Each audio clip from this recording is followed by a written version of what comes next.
Assalamualaikum warahmatullahi wabarakatuh. Hari ini kita kembali belajar IPA. Ibu akan membahas klasifikasi makhluk hidup bagian 2.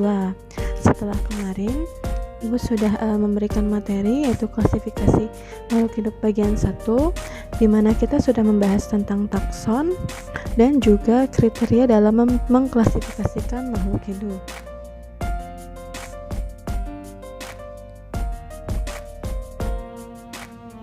Nah, sebelumnya Ibu ingin tanya, ada yang belum jelas dari pembahasan minggu lalu? Kalian boleh tanyakan pada Ibu.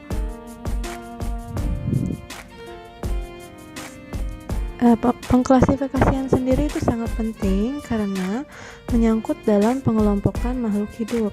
Kenapa makhluk hidup perlu dikelompokkan?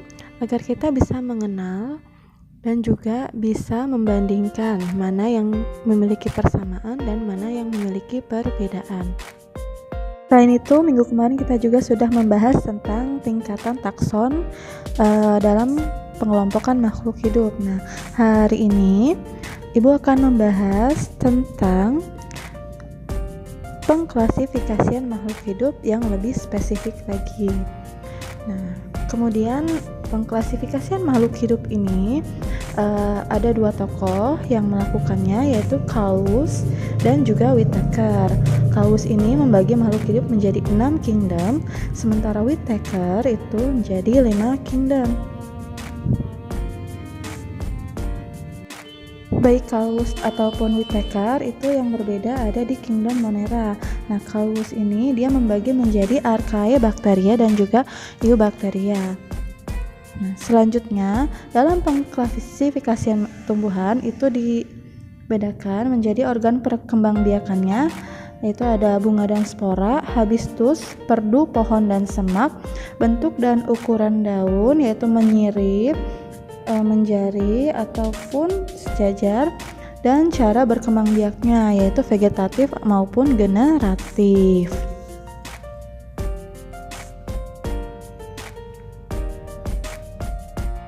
Oke, sebelum masuk ke dalam pembahasan berikutnya yaitu tentang 5 kingdom, Ibu akan membahas terlebih dahulu tentang virus. Nah, virus ini dia tidak masuk ke dalam kingdom manapun.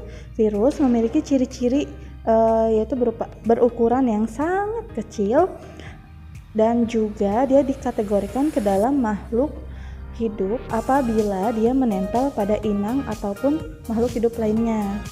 Nah, virus ini memiliki ciri-ciri yaitu dia disebut sebagai makhluk hidup atau metaorganisme atau peralihan. Kemudian virus merupakan makhluk hidup yang sangat parasit, yaitu parasit itu sangat merugikan, tidak ada virus yang menguntungkan. Nah, bentuk tubuh virus ini ada yang bulat, batang, bentuk V dan silindris. Virus itu hanya memiliki DNA atau RNA. Nah, DNA atau RNA ini akan masuk ke dalam tubuh makhluk hidup. Nah, di sini ada contoh virus yang sedang viral yaitu virus corona. Nah, virus corona ini memiliki bentuk tubuh seperti mirip rambutan ya. Nah, bagian-bagian yang menonjolnya itu nanti dia akan menempel pada sel makhluk hidup. Sasaran yang tepat itu dari virus corona adalah sel paru-paru pada manusia, sehingga menyebabkan penyakit pneumonia. Nah, selanjutnya ada kingdom Monera. Di sini ada yang pernah mendengar apa itu Monera? Monera adalah kata lainnya adalah bakteri atau kuman. Nah, Monera ini sangat lekat dalam kehidupan kita sehari-hari. Berbeda dengan virus, Monera ini ada yang menguntungkan dan ada yang merugikan. Kalau virus itu sudah pasti parasit atau merugikan, tapi Monera tidak. Nah, Monera atau bakteri ini dia bentuknya ada yang batang, ada yang spiral, dan juga ada yang bulat atau kokus. Nah, ini Monera. Monera itu tidak memiliki membran inti atau prokaryotik.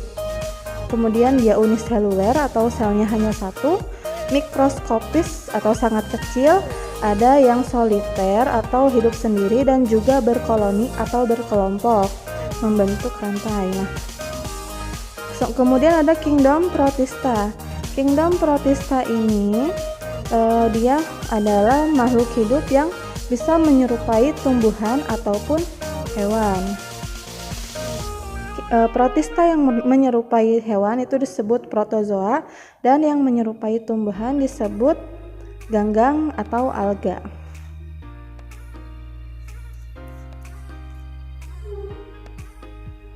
Nah, di sini ada protista. Ciri-ciri protista yaitu eukariotik atau sudah memiliki membran inti, ada yang uniseluler dan multiseluler, hidupnya bebas koloni atau soliter, kemudian memiliki alat gerak, ada yang juga berpigmen, ada yang autotrof atau memproduksi makanan sendiri, ada juga yang heterotrof, belum memiliki sistem jaringan yang jelas, jadi tidak memiliki sistem syaraf dan lain-lain ya. Kemudian ada di sini protozoa atau protista menyerupai hewan, yaitu memiliki alat gerak atau bisa bergerak di sini protistanya. Nah, yang pertama ada Euglena, dia punya pigmen warna hijau, jadi warnanya hijau. Kemudian ada Amoeba, dia punya pseudopodia atau kaki semu. Ada juga Paramecium, ini dia parasit ya. Nah, di sini juga ada alga atau ganggang. Protista mirip tumbuhan, tapi dia bisa memproduksi makanannya sendiri. Nah, di sini ada Rhodophyta atau alga merah, Phaeophyta, Chlorophyta, Rhodophyta, Chrysophyta.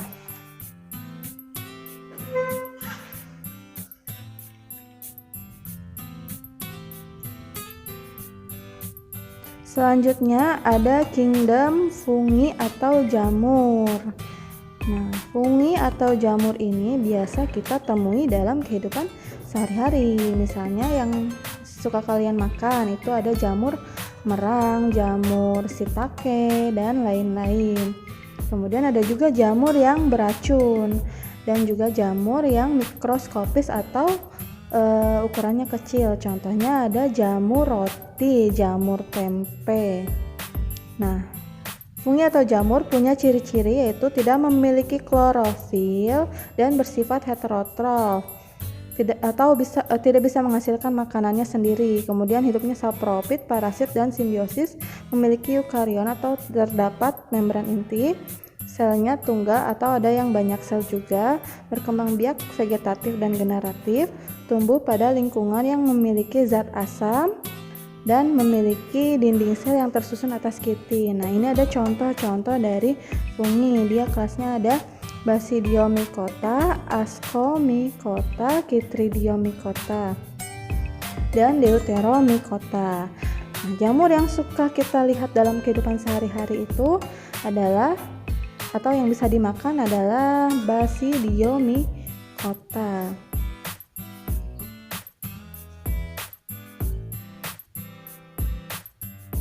Selanjutnya ada kingdom Plantae atau kingdom tumbuhan.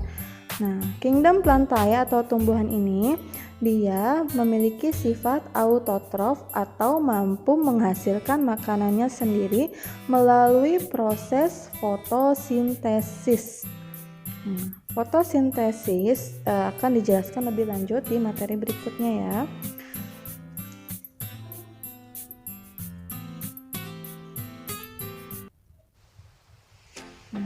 Kita kenali lebih dekat tentang kingdom Plantae. Kingdom Plantae ini dia multiseluler atau memiliki banyak sel, memiliki klorofil atau zat hijau daun, memiliki membran inti atau disebut eukariotik, kemudian memiliki dinding sel. Nah, ini yang membedakan antara sel tumbuhan dan sel hewan. Dia juga bersifat autotrof, yaitu bisa menghasilkan makanan sendiri melalui proses fotosintesis dengan bantuan cahaya matahari. Nah, nanti disimpan dalam bentuk pati atau amilum atau zat tepung. Nah, dia bereproduksi dengan tunas, kemudian memiliki organ dan sistem organ yang jelas, memiliki akar yang berguna untuk menyerap air dan memperkokoh tumbuhan, memiliki daun untuk mengumpulkan sinar matahari yang digunakan untuk memperoleh glukosa, dan juga memiliki alat reproduksi berupa bunga. Metagenesis yaitu memiliki pergiliran keturunan dan siklus hidup.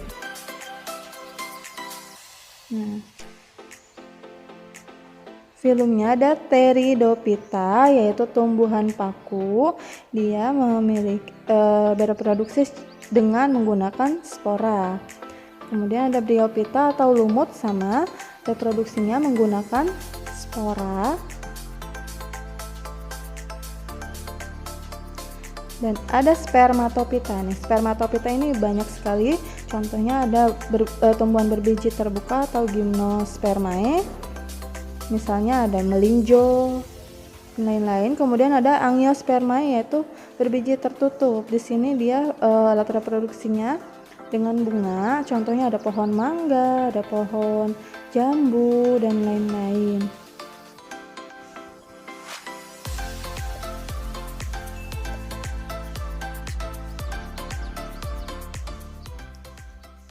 Nah, selanjutnya untuk kingdom Animalia akan Ibu bahas minggu depan. Jangan lupa untuk mengerjakan tugas yang Ibu berikan hari ini. Kemudian buka buku paket dan juga buku LKS untuk lebih memperdalam materi yang sudah Ibu sampaikan. Sekian dari Ibu. Semoga bermanfaat, semoga kalian sehat selalu, dan terima kasih. Assalamualaikum warahmatullahi wabarakatuh.